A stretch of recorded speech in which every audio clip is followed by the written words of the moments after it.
मित्रहो नमस्कार. BSc दुसऱ्या वर्षाच्या या पहिल्या लेक्चरच्या निमित्तानं मी आपणा सर्वांचं हार्दिक स्वागत करतो. कोविड 2019च्या पार्श्वभूमीवर अशा प्रकारे ऑनलाईन शिक्षणाचा पर्याय आपण स्वीकारू असं पूर्वी कदाचित वाटलंही नसेल आपल्याला. पण काळाच्या ओघामध्ये जी आव्हानं निर्माण होतात, ज्या संधी उपलब्ध होतात, त्यातून मार्ग काढत पुढे जाणं हा शिक्षणाचा खरा विचार आणि संस्कारही आहे. या निमित्तानं आज आपण प्रथमच भेटतो आहोत. पहिल्याच व्याख्यानाला तांत्रिक गोष्टी फारशा येऊ नयेत या दृष्टीनं मी माझ्या या लेक्चरचं प्लॅनिंग केलेलं आहे, नियोजन केलेलं आहे. या निमित्तानं आपण BSc भाग 2 या वर्गाचा जो अभ्यासक्रम आहे तो थोडक्यात बघणार आहोत. चॉईस बेस्ड क्रेडिट सिस्टीम प्रमाणे BSc पार्ट 2 चा अभ्यासक्रम गेल्या वर्षीपासून विद्यापीठानं बदलला, अंमलात आणलेला आहे. याची काही ठळक बघणार आहोत. मित्रो, पहिल्यांदा माझी ओळख करून देतो. खरं तर गेल्या वर्षी मी काही टॉपिक्स दोन्ही डिव्हिजनला आणि एक टॉपिक एका डिव्हिजनला असा शिकवलेला होता. माझं नाव डॉक्टर SD पाटील. मी शिवराज महाविद्यालयामध्ये गेली 33 वर्ष काम करतो आहे आणि या कालखंडामध्ये मी ऑर्गॅनिक केमिस्ट्री शिकवली, आजही शिकवतो आहे. याचबरोबर शिवाजी विद्यापीठ कोल्हापूरच्या केमिस्ट्री अँड केमिकल इंजिनिअरिंगच्या बोर्ड ऑफ स्टडीजचा मी मेंबर आहे. या स्लाईडवरती माझा मोबाईल नंबर आहे, माझा ईमेल दिलेला आहे आणि माझा ब्लॉगसुद्धा दिलेला आहे. एवढ्या परिचयानंतर आपण आता अभ्यासक्रमाकडे जाऊया. एखादा विषय शिकत असताना किंबहुना मुळातूनच शिक्षण घेत असताना शिक्षणाचं काही उद्दिष्ट असायला पाहिजे, काही संकल्प असला पाहिजे. त्याला इंग्रजीमध्ये गोल्स आणि ऑब्जेक्टिव्ज म्हणतात. आपण आपल्या विषयाच्या कॉम्बिनेशनमध्ये फर्स्ट इयरला केमिस्ट्री ठेवला होता, रसायनशास्त्र होता विषय आपला. सेकंड इयरला म्हणजे दुसऱ्या वर्षाला पुन्हा आपल्या या कॉम्बिनेशनमध्ये आपण केमिस्ट्री ठेवलेला आहे. साधारणपणे भविष्यकाळ आणि करिअर असा विचार करून आपण विषयाची निवड करतो असं गृहीत धरले आपण सर्वांनी. असं असेल तर या शिकण्याचं काय उद्दिष्ट असेल, या अभ्यासक्रमाचं काय उद्दिष्ट असेल ते आपण थोडक्यात बघूया. हा अभ्यासक्रम तयार करताना जी विद्यापीठाची व्यवस्था आहे, बोर्ड ऑफ स्टडीज आहे, त्यांनी काय दृष्टिकोन ठेवलेला असतो अभ्यासक्रमाच्या दिशेनं, त्यातले काही महत्त्वाचे मुद्दे आपण बघूया. The goal of the syllabus is to make the study of chemistry as stimulating, interesting and relevant as possible.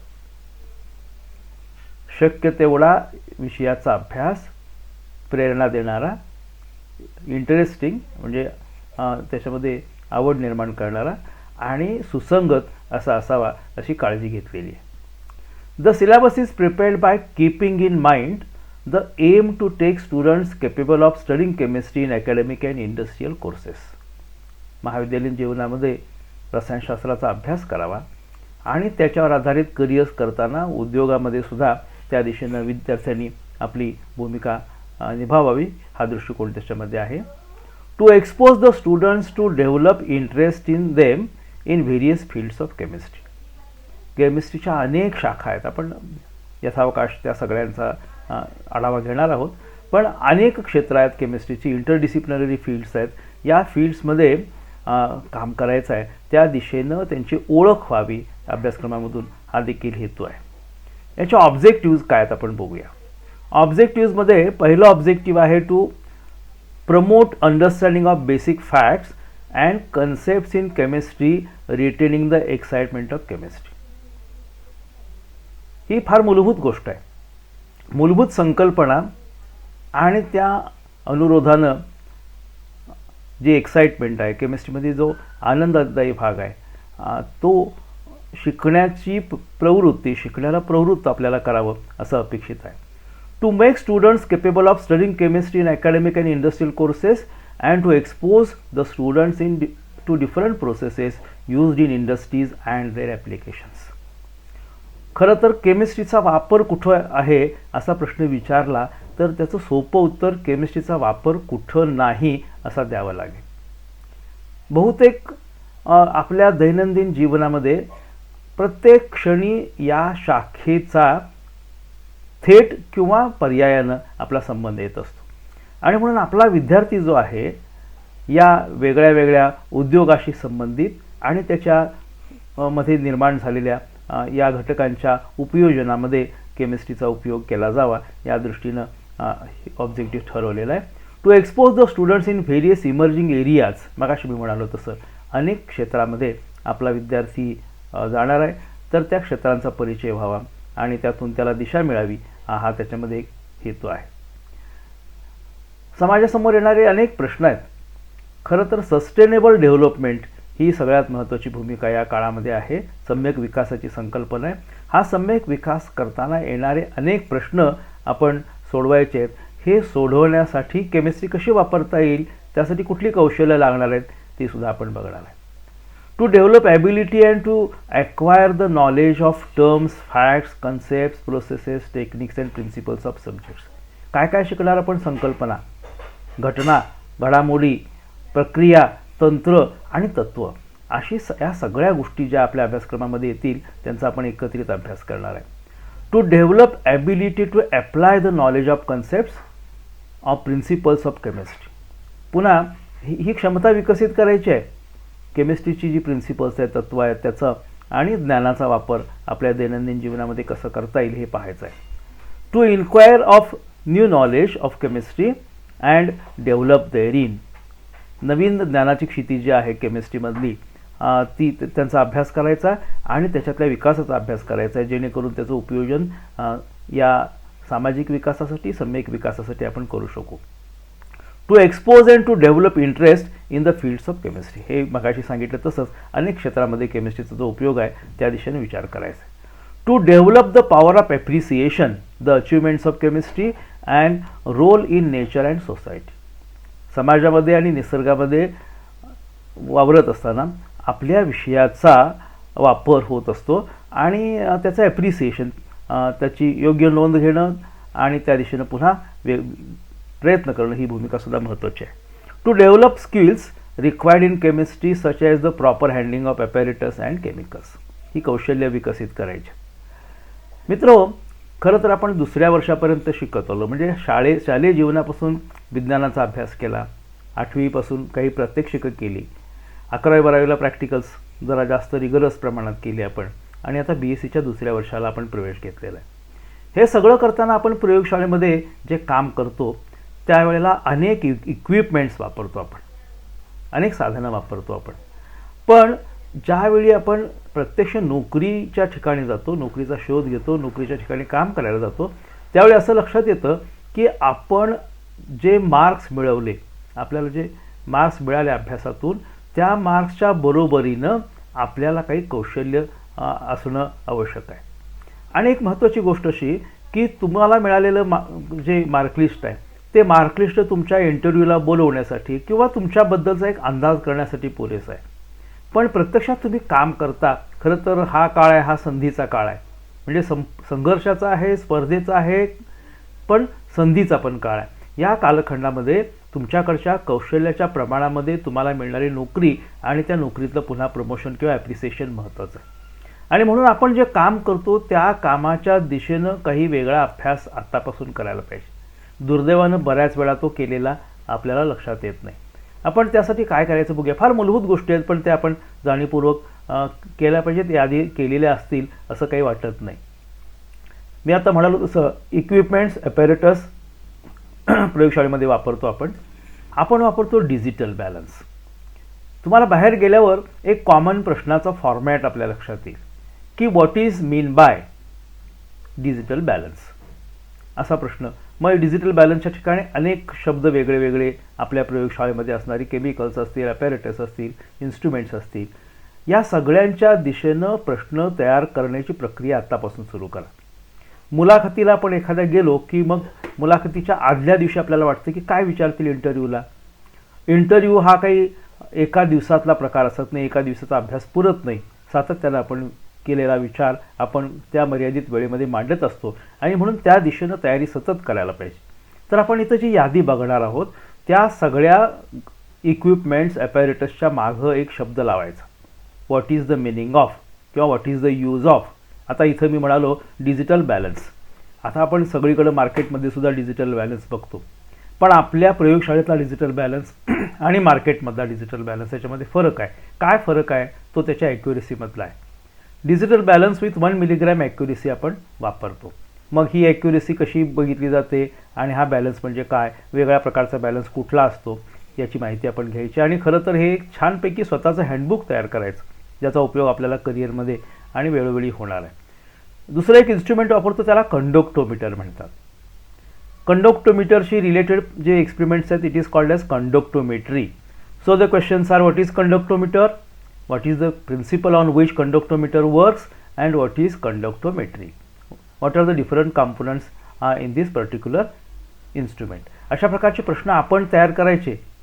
शिकण्याची खरी प्रक्रिया सुरू होते ती प्रश्न विचारण्याच्या आरंभापासून.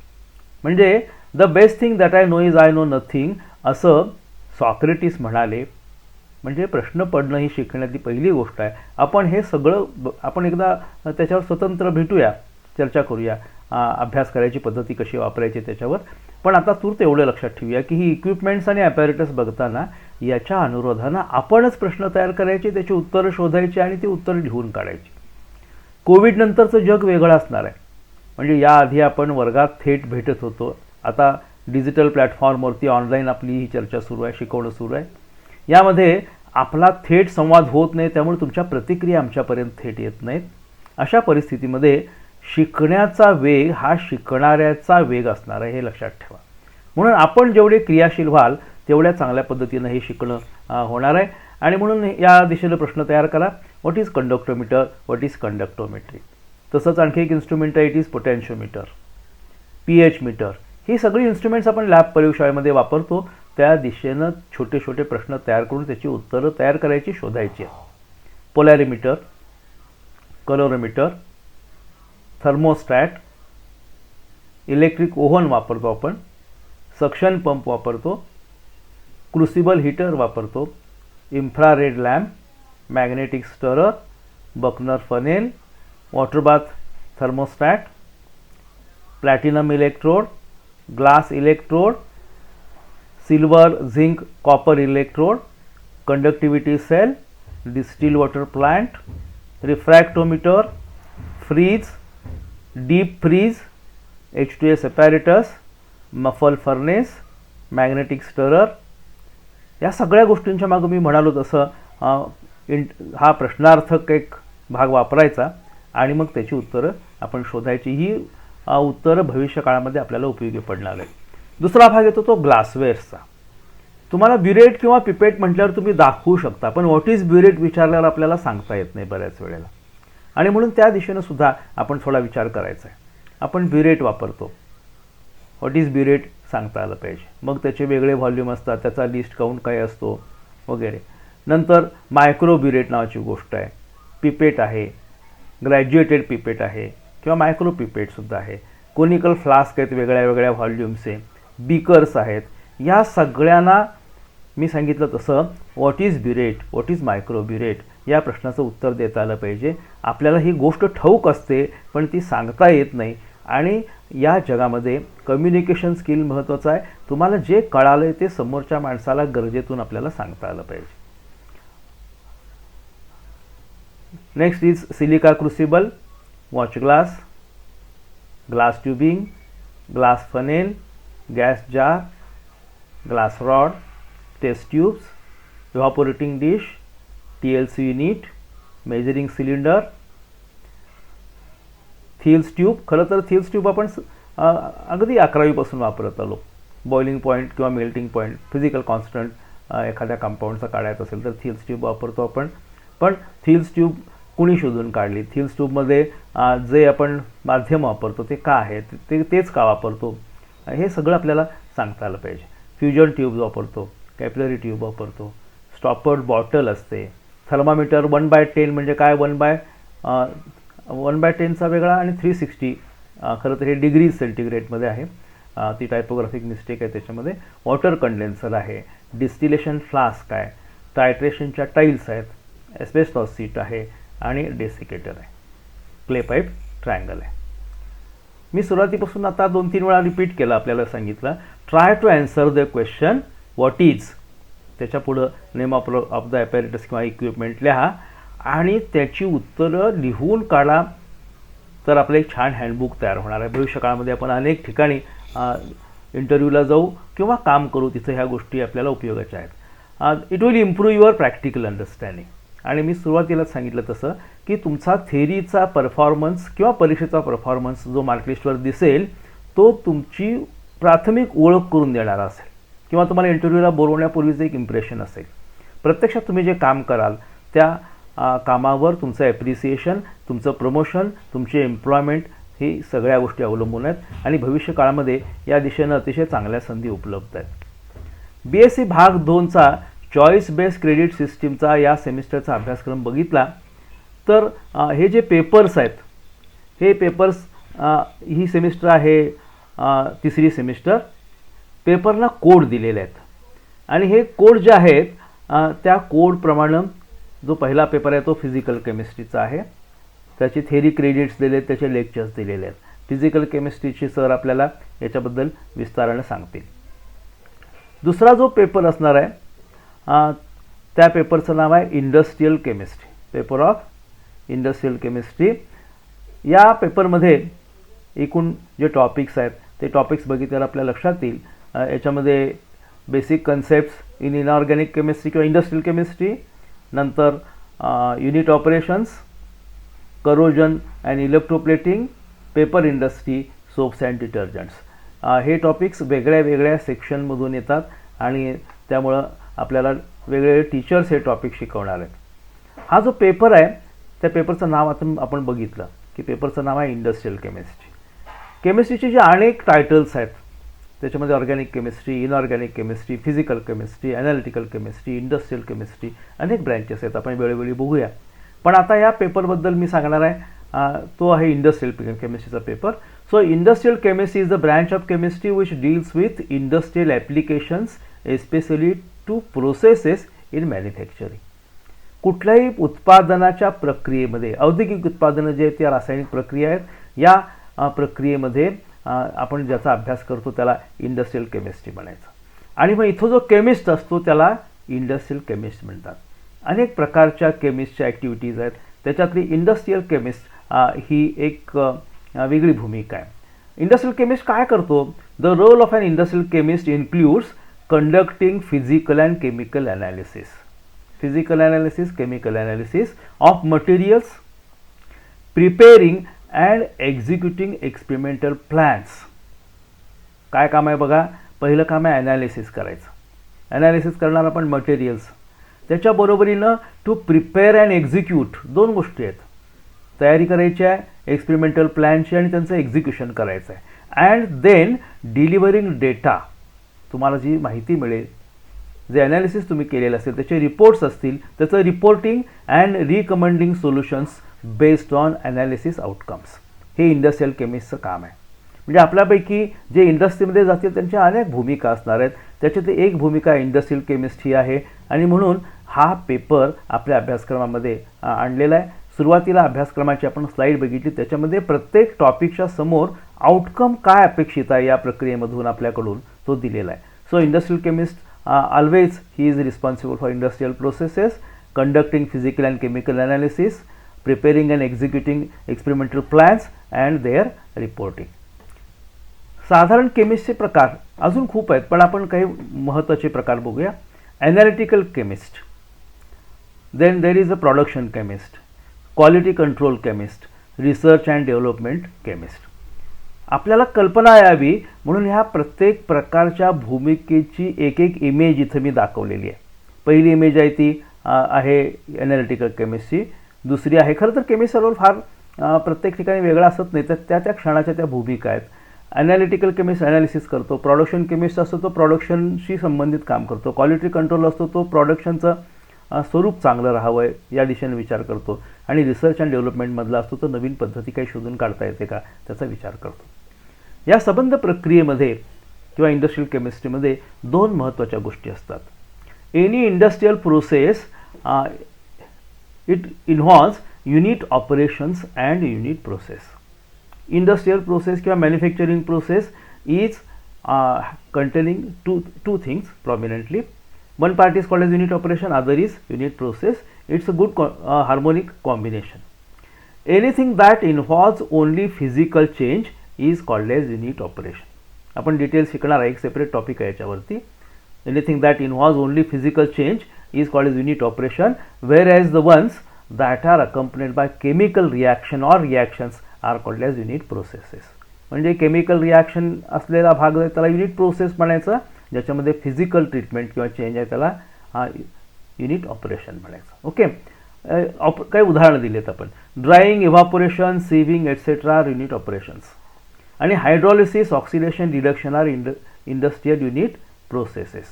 खालच्या त्या प्रोसेसेस आहेत आणि वरती पहिलं एक्झाम्पल जे दिलं आहे ती युनिट ऑपरेशन्स आहेत. युनिट ऑपरेशन्स काय असतात त्याची एक यादी दिली आहे.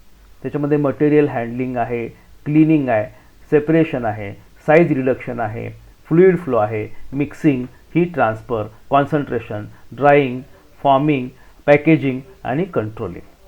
अजूनही ही यादी आपल्याला वाढवता येईल. याचा अर्थ फिजिकल ट्रीटमेंट आणि फिजिकल चेंजशी रिलेटेड ही ऑपरेशन्स आहेत. अजून काही युनिट ऑपरेशन्स इथं दिलेले आहेत, एजिटेशन, ॲटोमायझेशन वगैरे वगैरे. ही यादी आपण सगळी बघा. ही यादी आणि आधीची यादी काही याच्यामध्ये कॉमन गोष्टी आलेत, पण these are the examples of unit operations. Unit प्रोसेसबद्दल मी सांगितले त्या केमिकल प्रोसेसेस आहेत. जे टॉपिक्स आहेत त्या टॉपिक्समधला पहिला टॉपिक आहे तो basic concepts in industrial chemistry. या बेसिक कन्सेप्ट्सच्या डिटेल्स पण इथं दिलेल्या आहेत. ह्या डिटेल्स आपण पुन्हा बघायच्या. माझ्याशी रिलेटेड टॉपिक आहे त्याच्याबद्दल आपण जरा विस्तारानं बघूया. First topic will be basic concepts in industrial chemistry. त्याला वेटेज आहे 10 लेक्चर्स. सेकंड युनिट जे आहे त्याचं नाव युनिट ऑपरेशन्स. मी आता म्हणालो तसं unit operations are operations, physical treatments. कुठले ऑपरेशन्स याच्यामध्ये आहेत दिलं आहे, साईज रिडक्शन आहे, साईज एनलार्जमेंट आहे, सेपरेशन आहे, डिस्टिलेशन आहे आणि स्टीम डिस्टिलेशन आहे. Okay, so this second unit is related to unit operations. It has weightage of 6 lectures. Corrosion and electroplating. अगदी शालेय जीवनापासून आपण या गोष्टी शिकत आलो आहोत. करोजन नावाची गोष्ट आहे, नंतर ते करोजन टाळण्यासाठी आपण इलेक्ट्रोप्लेटिंग करतो. ते वेगळ्या पद्धतीने केलं की त्याला एनोडायझिंग नावाचं एक टेक्निक आहे. या तिन्हीशी संबंधित 3 इमेजेस इथं दिसतात आपल्याला. याला वेटेज दिलेलं आहे 9 लेक्चर्स. चौथं युनिट आहे ते पेपर इंडस्ट्रीचं आहे. पेपर इंडस्ट्रीमध्ये manufacturing of pulp, types of pulp sulphate and soda, manufacturing of paper, calendering, ecological problems of Indian paper industry, features of good paper industry. याला वेटेज आहे 6 लेक्चर्स. आणि जे शेवटचं युनिट आहे ज्याची आपण पुढच्या लेक्चरपासून सुरुवात करणार आहोत त्या युनिटचं नाव आहे सोप्स अँड डिटर्जंट्स. याचं वेटेज आहे 7 लेक्चर्स. काय अभ्यासक्रम आहे आपल्याला अपेक्षित त्याच्यामध्ये? इंट्रोडक्शनमध्ये what are soaps and detergents, what are the raw materials, what are the types of soaps, what is the cleansing action of soap and manufacturing of soap. याच्यातली प्रोसेस जी आपल्या सिलेबसमध्ये आहे ती बॉइल्ड किंवा हॉट प्रोसेस आहे. Detergent या second पार्टमध्ये we are going to learn raw materials, type of detergents, anionic, cationic and amphoteric detergents, preparation of Teepol, dairy fat and comparison between soaps and detergents. तर मित्रहो, या पेपरमध्ये industrial केमिस्ट्रीच्या पेपरमध्ये आता आपण बघितल्याप्रमाणे जी युनिट्स आहेत त्याच्यापैकी शेवटचं युनिट जे 5वं युनिट आहे सोप्स अँड डिटर्जंट्स, त्यांनी आपण आपल्या पुढच्या व्याख्यानाची सुरुवात करणार आहोत. दरम्यानच्या काळामध्ये माझी आपल्याला एक विनंती राहील की आपल्या शिकण्याची प्रक्रिया ही क्युम्युलेटिव्ह लर्निंगची असते. आणि म्हणून आपण एकच काम करायचं की आजपर्यंत जी केमिस्ट्री शिकलो त्या केमिस्ट्रीचा थोडासा आढावा आपण घेतला पाहिजे, सारांश वाचला पाहिजे. आणि म्हणून ती भूमिका आपण ठेवूया. आत्तापर्यंत फर्स्ट इयरपर्यंत जी केमिस्ट्री आपण शिकलो ती केमिस्ट्री एकदा रिव्हाइज करूया आणि पुढच्या लेक्चरला आपण तयार राहूया. या निमित्तानं या डिजिटल प्लॅटफॉर्मवरती आपल्याबरोबर अशा प्रकारचा संवाद करण्याची संधी मिळाली. भविष्यकाळातसुद्धा या अनेक तंत्रांचा आपण वापर करणार आहोत आणि आपला डायलॉग काळाच्या ओघामध्ये वेगळ्या वेगळ्या प्लॅटफॉर्मवरती होत राहील. फिजिकलीसुद्धा आपण ऑफलाईन ज्यावेळी आपल्याला संधी मिळेल त्यावेळी भेटत राहू.